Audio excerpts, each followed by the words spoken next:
Bismillahirrahmanirrahim. Saya Solehudin, mahasiswa IAIP Program Studi Pendidikan Agama Islam dengan nomor induk mahasiswa 24030075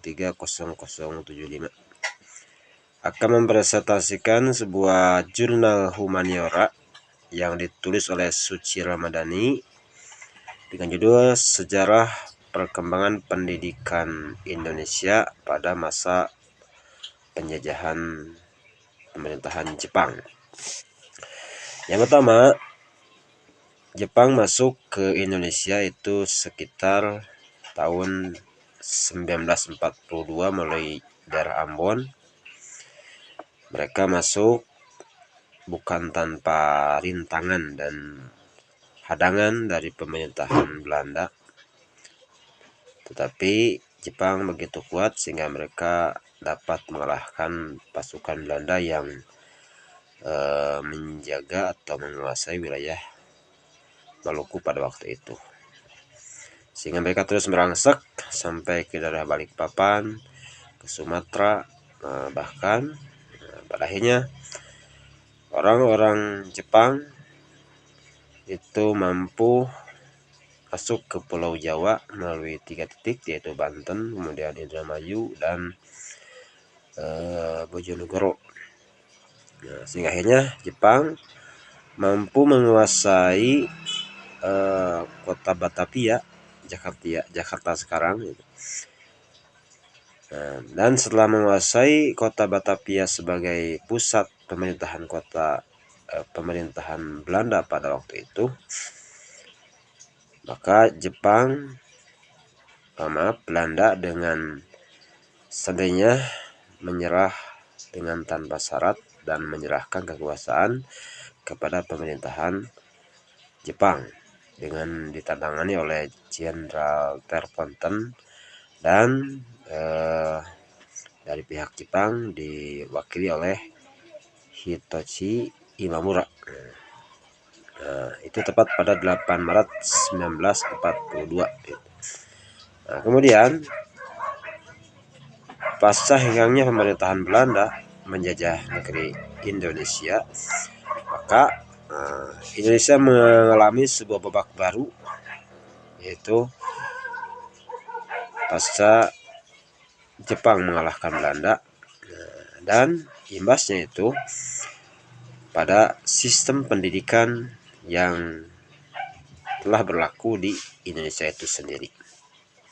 Pada masa pemerintahan Jepang terdapat sesuatu yang menjadi nampak begitu kontras, yaitu dibandingkan dengan pemerintahan masa Belanda. Kenapa? Karena ketika pada masa Belanda yang boleh mengenyam atau masuk ke sekolah pendidikan itu hanyalah orang-orang menengah ke atas, maka menengah ke bawah itu tidak diperbolehkan masuk ke lembaga pendidikan sekolah gitu. Kenapa? Karena Belanda menerapkan kasta gitu ya.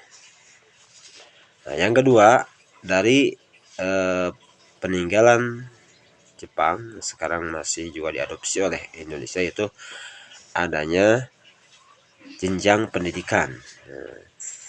Ketika pada masa Jepang, maka Jepang menerapkan yang namanya 3 jenjang, bahkan 4 jenjang pendidikan, yaitu pendidikan dasar setingkat SD itu selama 6 tahun, kemudian pendidikan menengah itu 3 tahun ya, sekarang SMP sekarang.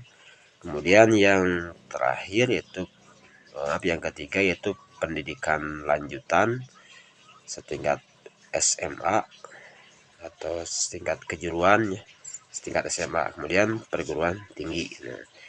Ini sistem pendidikan yang mulai diterapkan oleh Jepang ketika penjajahannya terhadap bangsa Indonesia. Kemudian dari segi kebijakan, maka pemerintahan Jepang di situ lebih mengadopsi yang namanya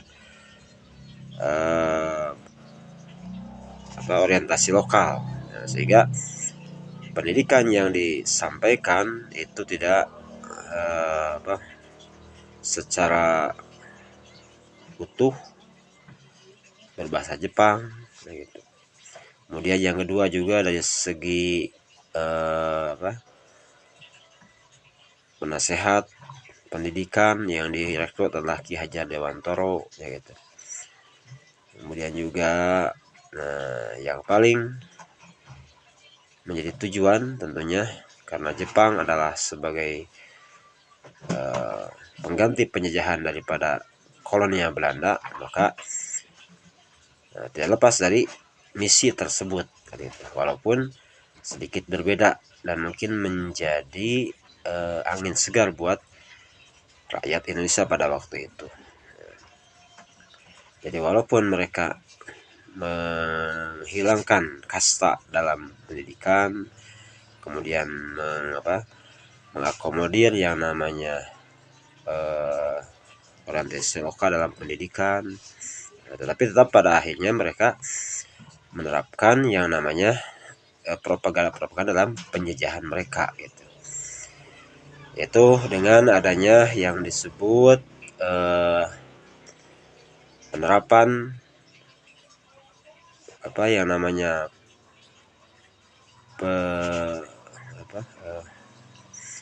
yang namanya menyanyikan lagu kebangsaan Jepang yang disebutnya Kimigayo, kemudian juga penghormatan kepada matahari yang disebut dengan Shinto itu. Nah, itulah propaganda yang nampak oleh Jepang diterapkan kepada rakyat Indonesia pada waktu itu.